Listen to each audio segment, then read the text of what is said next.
कैसे हैं बच्चों? मैं आपका विज्ञान अध्यापक बलजीत सिंह।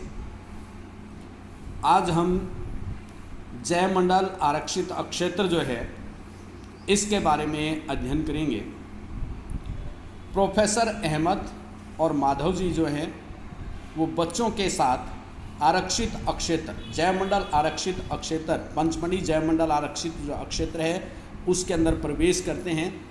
माधव जी ने बच्चों को क्या समझाया कि जैव विविधता, विभिन्न प्रकार के जीव जंतु और पेड़ पौधों को संरक्षित रखने के लिए, बचाए रखने के लिए जयमंडल आरक्षित अक्षेत्र जो हैं वो बनाए गए।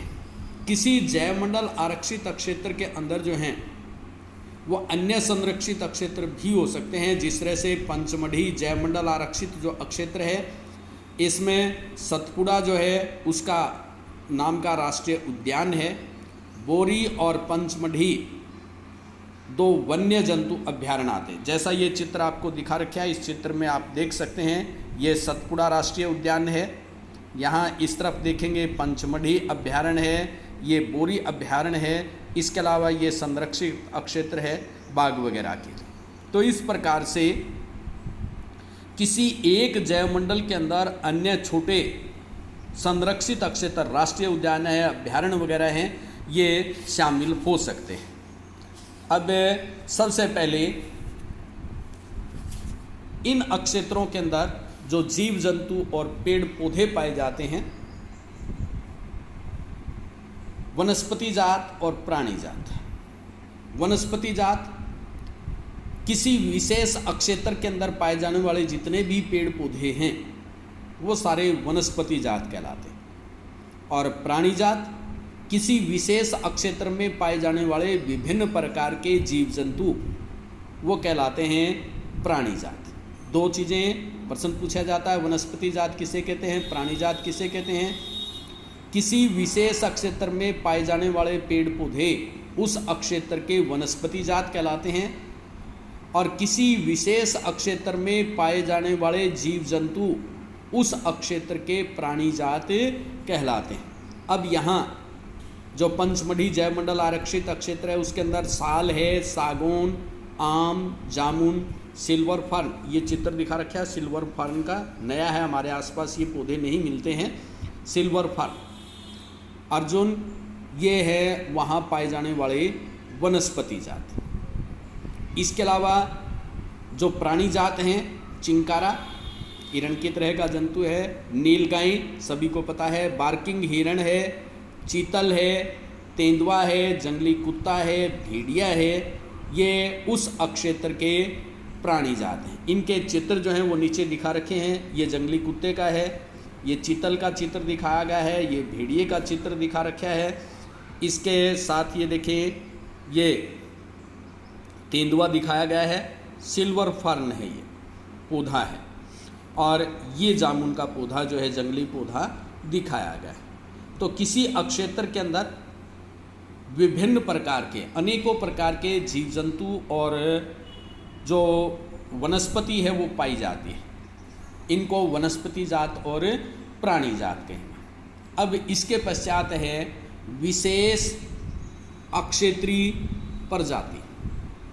विशेष, जैसा कि इसका नाम है, विशेष अक्षेत्रीय, अक्षेत्र की प्रजाति, प्रजाति जीवों का समूह। तो विशेष अक्षेत्रीय प्रजाति क्या है? पौधों या जंतुओं की ऐसी प्रजाति, ऐसी स्पीसीज जो किसी विशेष अक्षेत्र में विशिष्ट रूप से पाई जाती है, उसी अक्षेत्र में मिलती है, किसी अन्य अक्षेत्र में वो प्राकृतिक रूप से नहीं मिलती है, तो उसे हम कहेंगे विशेष अक्षेत्रीय स्पीसीज।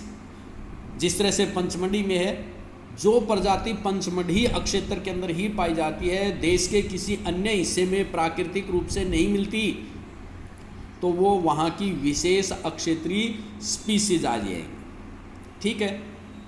अब माधव जी ने पंचमढ़ी जयमंडल आरक्षित अक्षेत्र के अंदर ये साल और जंगली आम के पेड़ को दिखा करके, ये जंगली आम का पेड़ दिखा रखा है, ये वहाँ की विशेष स्पीसीज है, तो इसको विशेष अक्षेत्रीय स्पीसीज कहेंगे। साल के पेड़ जो है वहीं पे मिलते हैं, सागौन, टीक, तो वो विशेष अक्षेत्रीय स्पीसीज आ जाएगी। इसके अलावा जिस तरह से इस अक्षेत्र के अंदर ये गिलहरी दिखा रखी है, विशाल गिलहरी, ये इसी अक्षेत्र के अंदर मिलती है। उड़ने वाली गिलहरी उड़ती नहीं है, वो ऊपर से जब पेड़ से छलांग लगाती है तो पीछे पूंछ जो है उसको फैला लेती है, जिससे वो उड़ती हुई दिखाई देती है। ये इस अक्षेत्र के अंदर पाई जाती है। तो ये इस अक्षेत्र की विशेष अक्षेत्रीय स्पीसीज हैं। स्पीसीज अब कहेंगे किसे? बहुत बार मैंने ये शब्द बोला, स्पीसीज प्रजाति। प्रजाति या स्पीसीज होती क्या है? जीवों का वो समूह जो आपस में मिलकर के अपने जैसी संतान पैदा कर सकता है और वो संतान आगे अपनी संतान उत्पत्ति कर सकती हो,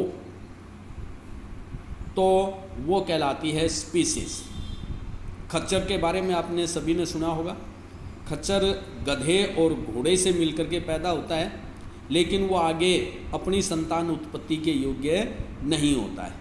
तो गधे और घोड़े को हम एक स्पीसीज नहीं मानेंगे। संतान तो पैदा हो जाती है, लेकिन वो जो संतति बनती है वो आगे संतान पैदा नहीं कर पाती, इसलिए एक स्पीसीज नहीं है। आज के लिए इतना ही। आपने इस पाठ को किताब से ध्यान से जो है वो पढ़ना है और जो मुख्य बातें हैं उनको अंडरलाइन कर लेना है। धन्यवाद बच्चों।